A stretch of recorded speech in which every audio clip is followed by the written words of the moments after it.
The victory against the Gronics had been sweet, but it came with a sobering realization. Earth was now a target for other hostile alien races. The humans knew they needed to prepare for future threats, and fast.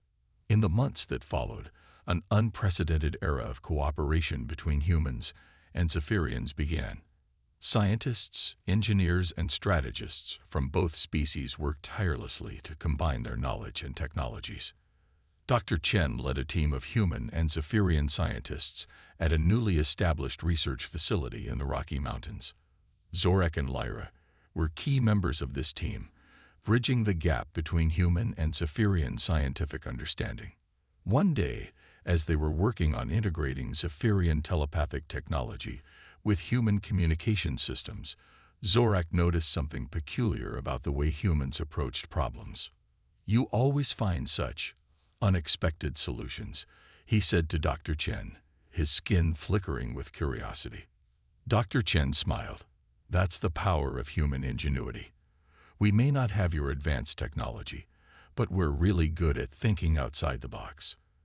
This human trait of creative problem-solving, combined with Zephyrian advanced knowledge, led to breakthroughs that neither species could have achieved alone.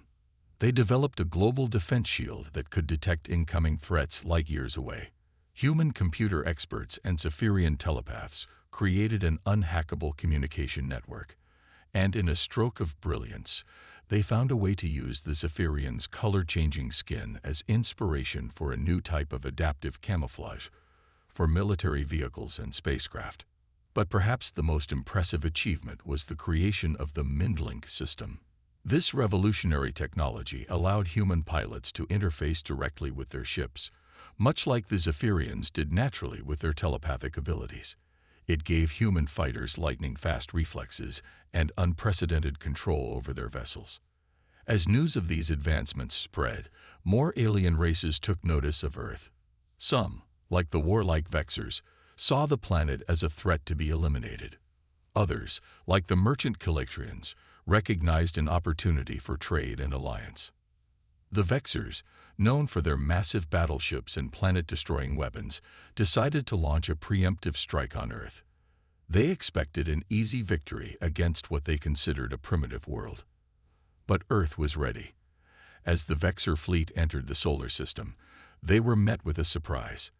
The global defense shield not only detected them early, but also scrambled their targeting systems. Human fighters, enhanced with MindLink technology, engaged the Vexer ships in space. The Vexers were shocked to find their advanced weapons being expertly evaded by ships that seemed to anticipate their every move. On the ground, Zorak and Lyra coordinated with human commanders, using their telepathic abilities to provide real-time intelligence. Dr. Chen and her team monitored the battle from the command center, ready to deploy new technologies as needed. The battle was fierce, with the Vexers unleashing their full arsenal against Earth. But at every turn, they were met with innovative human tactics and Zephyrian-enhanced technology. In a decisive moment, a squadron of human pilots, led by Captain Maya Patel, managed to infiltrate the Vexer command ship using the new adaptive camouflage. They took control of the ship's systems, turning the Vexers' own weapons against them. Faced with an enemy they couldn't understand or predict, the Vexers were forced to retreat. As their ships fled Earth's solar system, shears erupted in command centers and living rooms across the planet. In the aftermath of the battle, as humans and Zephyrians celebrated their victory, Zorak turned to Dr. Chen, his skin glowing with a mix of awe and gratitude. "I've seen many advanced civilizations," he said, "but none quite like humans. Your ingenuity, your ability to adapt and overcome, it's unlike anything in the galaxy." Dr. Chen smiled, looking out at the stars. "We're just getting started, Zorak. With your knowledge and our creativity, there's no limit to what we can achieve together." As news of Earth's second victory spread across the galaxy, many alien races began to reevaluate their view of this young species. Humanity, once considered primitive and insignificant, was now emerging as a force to be reckoned with in the cosmic arena. The age of human isolation was truly over. A new galactic power was rising, Built on the foundation of human ingenuity and Zephyrian wisdom, the universe would never be the same again. Somewhere out there in the vast, unknown reaches of space, they hoped to find a place where they could live in peace, a place where they would be accepted for who they were. Little did they know, their journey would soon intersect with a species unlike any they had encountered before, a species that would change their fate forever.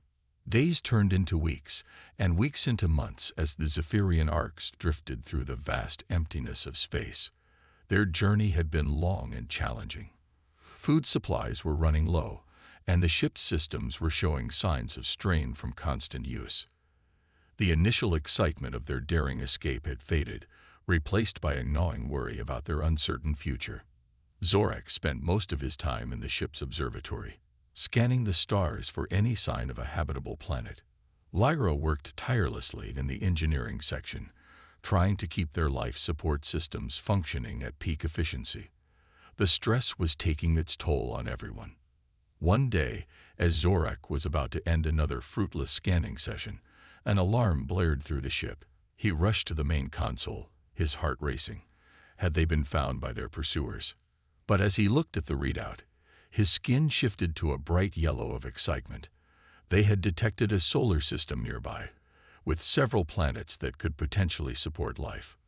Lyra, Elder Thora, everyone, come quickly, Zorak called out through the ship's communication system.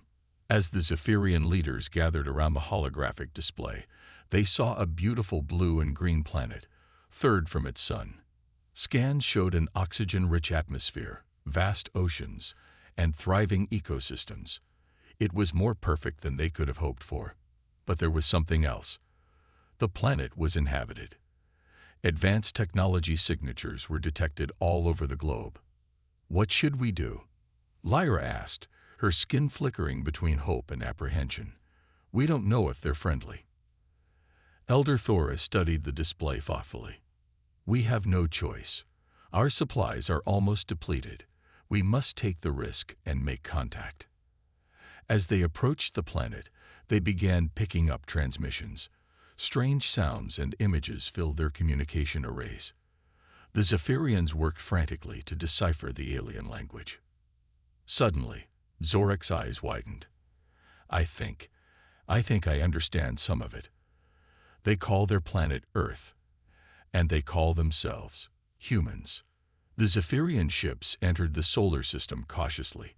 They had decided to make their presence known gradually, to avoid causing panic. They began by sending out simple mathematical sequences, universal symbols of intelligence. On Earth, a group of scientists at a radio telescope facility in New Mexico were the first to notice the strange signals. At first, they thought it might be a glitch in their system. But as the signals continued, growing more complex, excitement spread through the scientific community. Dr. Sarah Chen, a brilliant astrophysicist, was among the first to recognize the implications. This is it, she breathed, her eyes shining with excitement.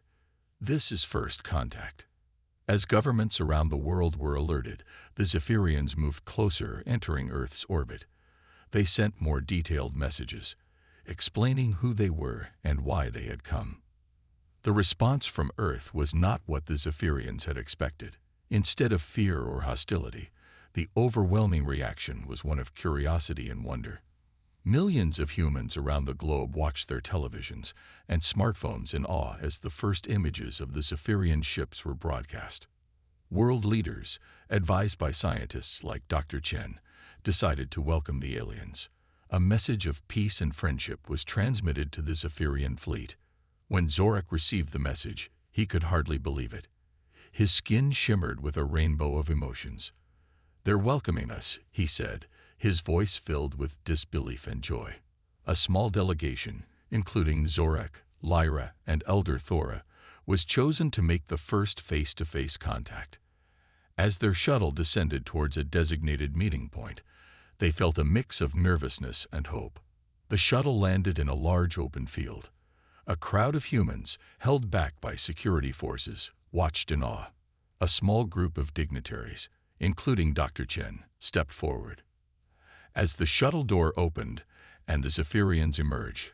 A hush fell over the crowd. The aliens, with their iridescent skin and large, expressive eyes, were unlike anything the humans had imagined. Dr. Chen stepped forward, a warm smile on her face. "On behalf of the people of Earth, I welcome you to our planet," she said, her voice trembling slightly with emotion.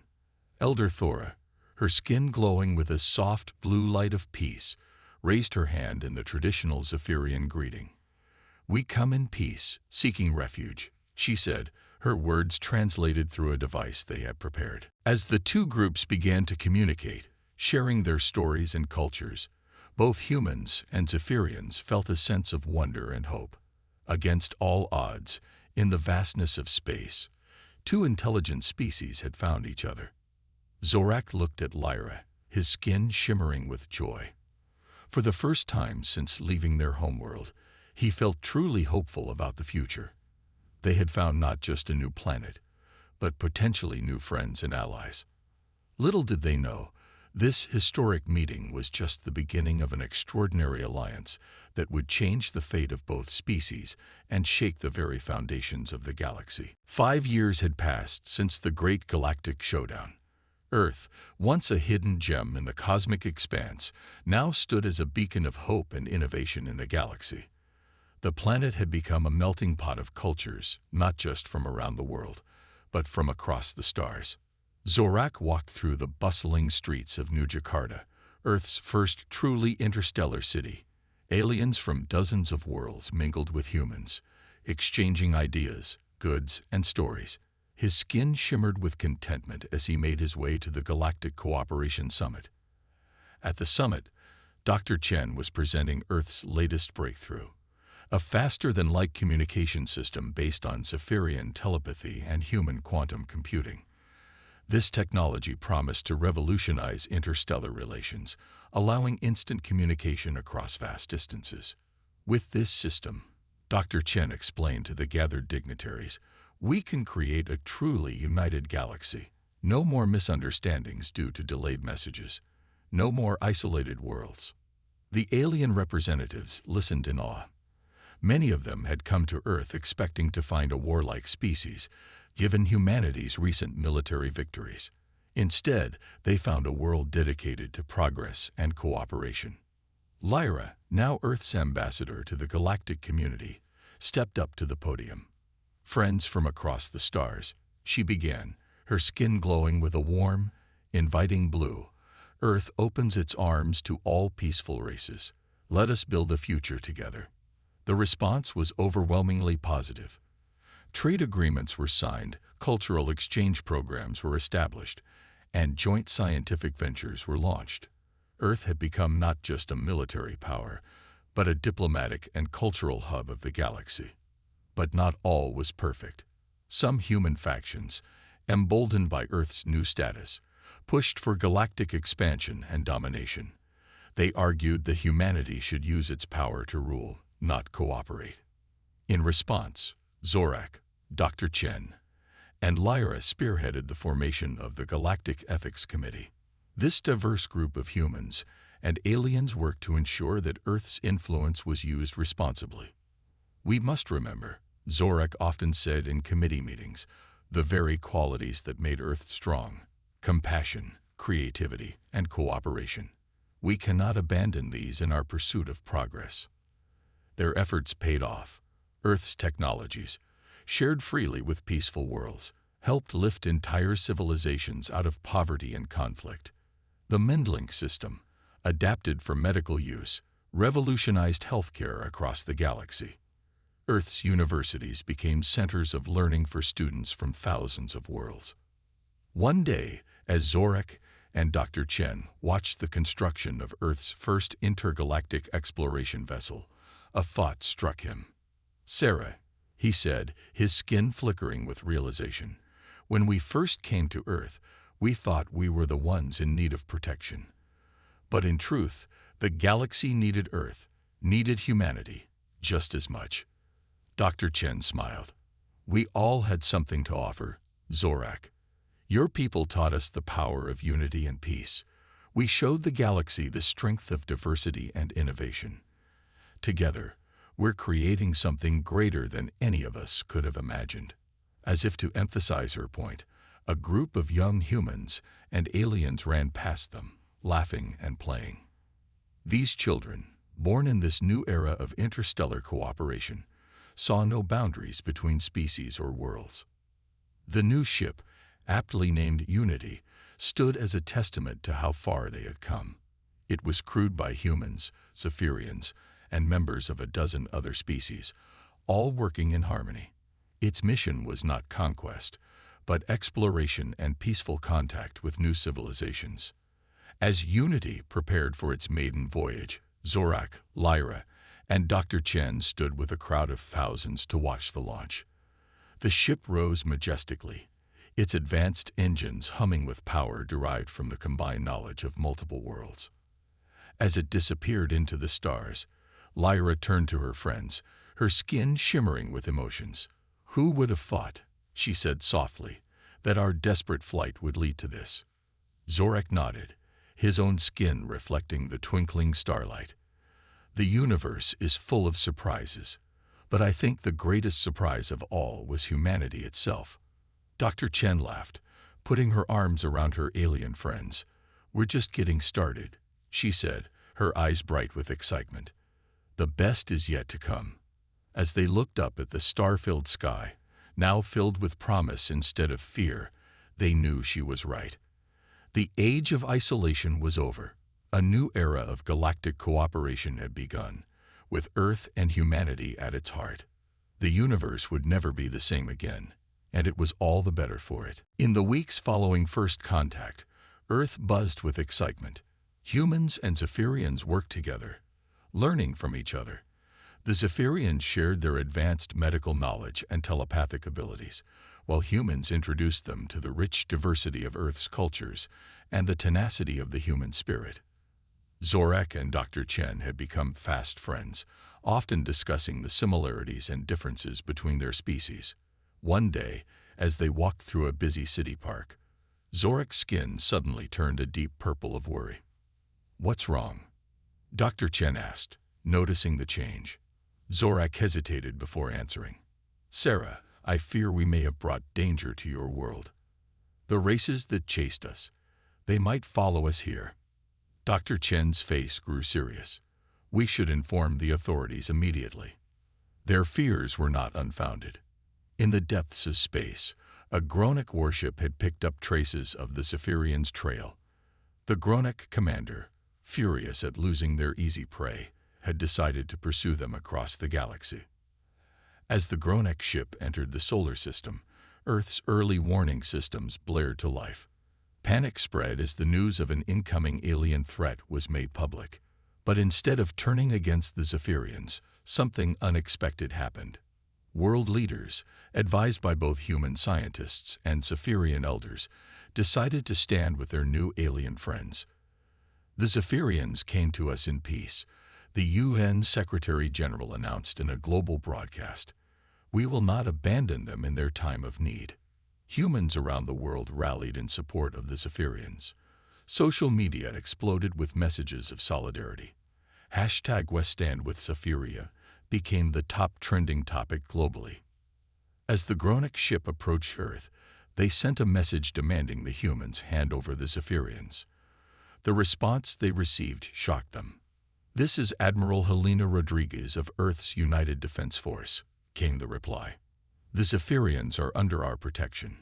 Any hostile action against them will be considered an act of war against Earth.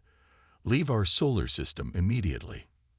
The Gronics, expecting to find a primitive world easy to intimidate, were taken aback by the firm response. They had not anticipated any resistance. On Earth, preparations for a potential conflict were underway.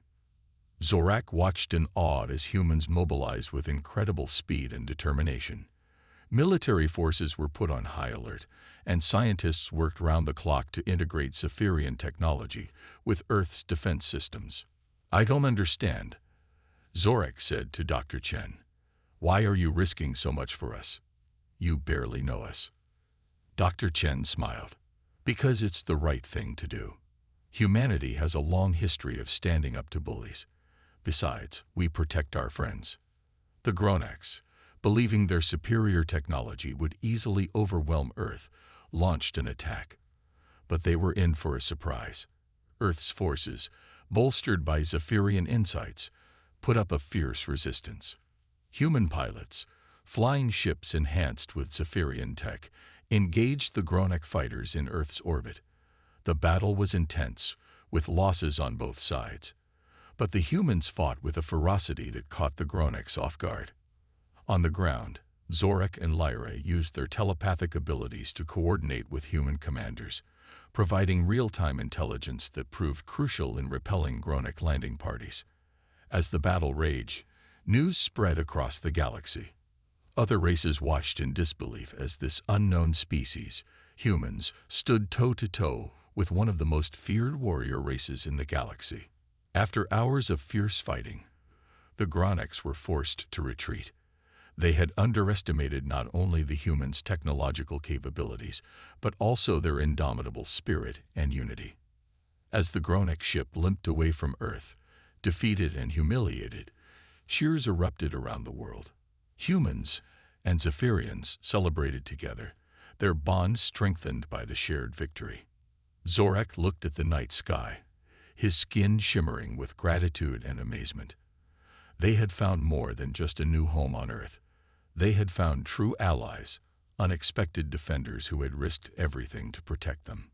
The galaxy was about to learn that humanity was a force to be reckoned with, and that Earth was now a sanctuary for those in need. The age of human isolation was over. A new chapter in galactic history had begun. In the vast expanse of the Milky Way, countless stars twinkled like diamonds scattered across black velvet. Among these stars, on a small blue-green planet called Zephyria, lived a race of aliens known as the Zephyrians. They were a sight to behold. Tall, slender beings with shimmering, iridescent skin that changed color with their emotions. Their large, almond-shaped eyes seemed to hold the wisdom of the universe within them. The Zephyrians were different from most species in the galaxy. They were peaceful to their very core, abhorring violence in all its forms. Their society thrived on harmony, art, and the pursuit of knowledge. But what truly set them apart was their remarkable ability to communicate through telepathy.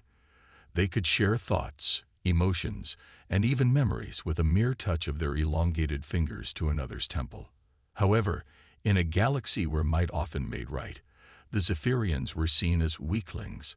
Other alien races, with their massive warships and planet-destroying weapons, looked down upon these gentle beings. The Zephyrians' lack of advanced weaponry and their refusal to engage in conflict made them easy targets for ridicule and exploitation. Zorak, a young Zephyrian scientist, stood at the edge of a crystal cliff overlooking the capital city. His skin shimmered with a mix of blue, sadness, and red, frustration, as he watched yet another alien ship land in the spaceport below. These visits rarely brought good news. "They're here again," the soft voice spoke behind him. It was Lyra, his research partner and closest friend. Zorak nodded, his antenna drooping slightly. "I wonder what they want this time. More of our healing crystals, or perhaps they'll demand we hand over more of our telepathic amplifiers." Lyra's skin rippled with a deep purple of concern. "We can't keep giving away our resources like this. Our people are suffering." They watched as a group of bulky, armor-clad aliens marched out of the ship. The Gronex, a warrior race known for their brutality, had been one of the Zephyrians' worst tormentors. Their heavy footsteps seemed to make the very ground tremble. In the city below, Zephyrians scurried out of the Gronex way, their skin flickering with fear. The alien warriors stomped their way to the Hall of Harmony, where the Zephyrian Council would be forced to hear their demands. Zorak clenched his fists, an unusual gesture for a Zephyrian. "There has to be a way to stop this. We can't let them push us around forever." Lyra placed a comforting hand on his shoulder, sending waves of calming energy through their telepathic link. "Violence is not our way, Zorak. We must find another solution." As they spoke, a commotion erupted in the city center. The Gronex had cornered a group of young Zephyrians, demanding they hand over their personal telepathic devices. When one young Zephyrian hesitated, a Gronek raised his energy whip threateningly. Zorak couldn't stand by any longer. Despite Lyra's protests, he rushed down the crystal pathway towards the confrontation. As he approached, he could feel the fear radiating from his fellow Zephyrians. "Stop," Zorak called out, his voice steady despite his racing heart. "Those devices are not yours to take." The lead Gronek turned, his beady eyes narrowing at Zorak. "And who's going to stop us?" "You." He laughed, a harsh, grating sound that sent shivers down Zorak's spine. Zorak stood his ground, his skin now a swirling mix of green, determination, and yellow, courage. "We may not have your weapons or your warships, but we have something you'll never understand. We have unity, compassion, and the strength that comes from caring for one another." For a moment, the Gronek seemed taken aback by Zorak's boldness. But then his face twisted into a snarl. He raised his energy whip, ready to strike. Suddenly, a bright light enveloped Zorak. Every Zephyrian in the vicinity had linked minds with him, sharing their strength and support. The combined power of their telepathy created a shimmering barrier around Zorak and the young Zephyrians. The Gronek's whip bounced harmlessly off the barrier. He stumbled back, shock evident on his brutish face. "This is impossible," he growled. "You're supposed to be weak." Zorak's voice, amplified by the mental link with his people, rang out clear and strong. "We are not weak. We are different, and we will not be bullied any longer." The Groneks, faced with a power they couldn't understand, retreated to their ship. As they left, Zorak knew this was only a temporary victory. The galaxy still saw the Zephyrians as easy targets. Something had to change. As the telepathic link faded, Zorak looked at his fellow Zephyrians. Their eyes shone with a newfound hope, but also fear of the future. They had stood up to their tormentors, but at what cost? What would the consequences be? Lyra approached Zorak, her skin a mix of pride and worry. "What you did was brave, but it may have made things worse. The galaxy is vast and full of races that won't understand or accept us." Zorak nodded, his mind racing with possibilities. "Then perhaps," he said slowly, "it's time we look beyond our galaxy. There must be someone somewhere who will accept us for who we are." Little did Zorak know, his words would soon set in motion a journey that would change not only the fate of the Zephyrians, but the balance of power in the entire galaxy. The days following Zorak's brave stand against the Groneks were filled with a mix of hope and fear. The Zephyrian Council debated endlessly about their next steps. Some argued for strengthening their defenses, while others pushed for seeking allies among the stars. But as they talked, the situation only got worse. Word spread quickly through the galaxy about the Zephyrians' act of defiance. Instead of earning respect, it seemed to anger the bullying races even more. Ships from various aggressive species began to gather at the edge of the Zephyrian solar system, their intentions clearly hostile. Zorak stood in the Grand Observatory, watching the holographic display of their star system with growing dread. The number of enemy ships was overwhelming. Lyra worked frantically at a console nearby, trying to boost their long-range scanners. "There has to be a way out," Zorak muttered, his skin a deep blue of worry. Lyra looked up, her eyes wide. "Zorak, come look at this." On her screen, a tiny gap appeared in the enemy blockade. It wasn't much, but it might be enough for a small, fast ship to slip through. Just then, the doors of the observatory burst open. Elder Thora, the head of the Zephyrian Council, rushed in. Her usually calm demeanor was shattered, her skin flickering between red alarm and yellow fear. "We've received an ultimatum," she announced, her voice shaking. "They demand we surrender all our technology and resources. If we refuse, they'll destroy our planet." A heavy silence fell over the room. Zorak's mind raced. There was no way they could fight off such a massive force, and surrendering would mean the end of their way of life. Suddenly, an idea struck him. What if we left, he asked. Elder Thora blinked in surprise. Left, you mean? Abandoned Zephyria. Zorak nodded, his skin turning a determined green. We convert our largest ships into Orcs. Load them with as many of our people and as much of our culture as we can. Then we slip through that gap Lyra found and find a new home. The idea was met with shock at first, but as the reality of their situation sank in, the Zephyrians realized it might be their only choice. The next few days were a blur of frantic activity. The Zephyrians worked tirelessly, converting their scientific vessels and space stations into ships capable of sustaining their population for a long journey. They packed their most precious artifacts, downloaded their vast libraries of knowledge, and prepared for the greatest journey in their history. As the deadline approached, tensions ran high. Would they be ready in time? Would their plan work? On the final night, as the last of the population boarded the Orcs, Zorak stood once more at the crystal cliff overlooking the capital city. The once bustling metropolis now stood empty, a ghost town waiting for destruction. Lyra joined him, her hand slipping into his. No words were needed. Their telepathic link conveyed all their mixed emotions. Sorrow at leaving their home, fear of the unknown, but also a tiny spark of hope for the future. It's time. Elder Thora's voice came through their communicators.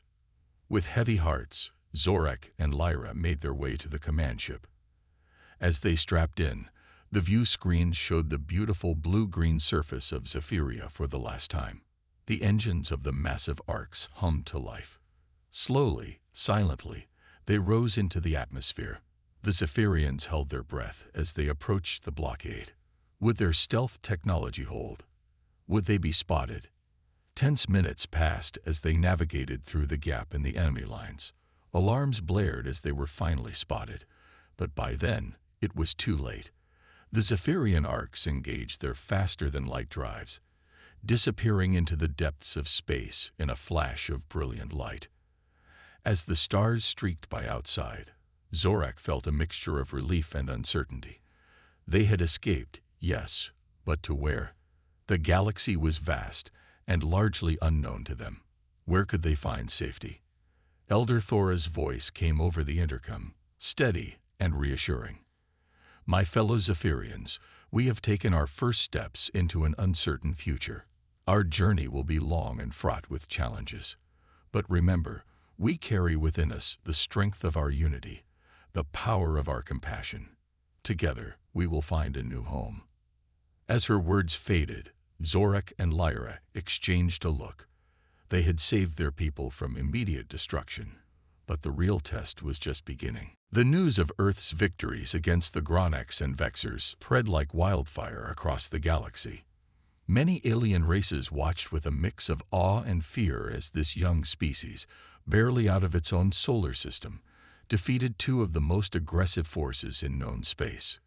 But not everyone was impressed. A coalition of alien races, led by the technologically advanced Exarchonians, saw Earth's rising power as a threat to the established galactic order. They decided that humanity and their Zephyrian allies needed to be put in their place. On Earth, life had settled into a new normal. Humans and Zephyrians worked side by side, continuing to advance their shared technologies. Zorak had become a respected advisor to the United Earth government, while Lyra worked closely with Dr. Chen on pushing the boundaries of their combined scientific knowledge. One quiet afternoon, as Zorak was meeting with world leaders in New York, the global alarm system suddenly blared to life. The MindLink-enhanced early warning system had detected a massive fleet entering the solar system, larger than anything they had faced before. It's a coalition, Zorak said, his skin pale with worry. I recognize ships from at least 5 different aggressive species. The leaders of Earth quickly mobilized their defenses. This time, they weren't just protecting Earth. They were fighting for the right of humanity to take its place among the stars. As the alien armada approached, Earth unveiled its latest innovation, a network of orbital defense platforms, powered by a combination of human AI and Zephyrian telepathic interfaces. These platforms could redirect incoming energy weapons, turning the enemy's firepower against them. The battle that ensued was unlike anything the galaxy had ever seen. The coalition forces, expecting an easy victory, were met with a level of resistance that shocked them to their core. Human fighters, their pilots linked symbiotically with their ships through the Mindlink system, danced through the battlefield with impossible agility. Zephyrian telepaths coordinated the defense, their minds linked across vast distances to provide real-time strategic updates. On the ground, Dr. Chen and her team worked frantically to keep their systems online against relentless cyberattacks from the Zirconians. Lyra stood by her side, using her telepathic abilities to shield their most critical systems from alien intrusion. The fighting was fierce, with losses on both sides. For a moment, it seemed like the sheer numbers of the coalition might overwhelm Earth's defenses. But humanity had one more trick up its sleeve. Captain Maya Patil, now leading Earth's elite starborn squadron, executed a daring plan. Using the adaptive camouflage technology, her team infiltrated the Zirconian command ship. In a tense battle aboard the alien vessel, they managed to take control of its main weapon system, a device capable of generating artificial wormholes. With this powerful tool in human hands, the tide of the battle turned dramatically. Captain Patel used the wormhole generator to divide the enemy fleet, isolating key ships and cutting off their retreat. Faced with Earth's unexpected technological prowess and the humans' indomitable fighting spirit, the coalition forces began to retreat. Ship after ship jumped to light speed, fleeing the battlefield. As the last enemy ships disappeared from their sensors, a deafening cheer went up from every corner of the planet. Humans and Zephyrians alike celebrated their hard-won victory. In the aftermath, as the dust of battle settled, Zorak stood with Dr. Chen and Lyra, watching the sunrise from the orbital command station. His skin shimmered with a mix of exhaustion and awe. "I never imagined, when we first arrived here, that we would witness something like this," Zorak said softly. Dr. Chen nodded, a tired smile on her face. "Humanity has always had potential. We just needed the right push to reach for the stars." Lyra's skin glowed with a warm, hopeful blue. "And now? What happens now?" As if in answer to her question, their communication system lit up. Messages were pouring in from across the galaxy, not just from their enemies, but from dozens of other alien races. Some offered congratulations, others sought alliances, and many simply wanted to learn more about this remarkable species called humans. The galactic community, which had dismissed Earth as a backwater world just a few years ago, now recognized it as a major power. Humanity, with its unique blend of ingenuity, determination, and newfound alien friendship, had earned its place among the stars. As they looked out at the vast expanse of space, Zorak, Dr. Chen, and Lyra knew that this was not an end, but a beginning. A new chapter in galactic history was unfolding, and humanity would be at its center. The age of Earth's isolation was over. The era of human ascendancy had begun.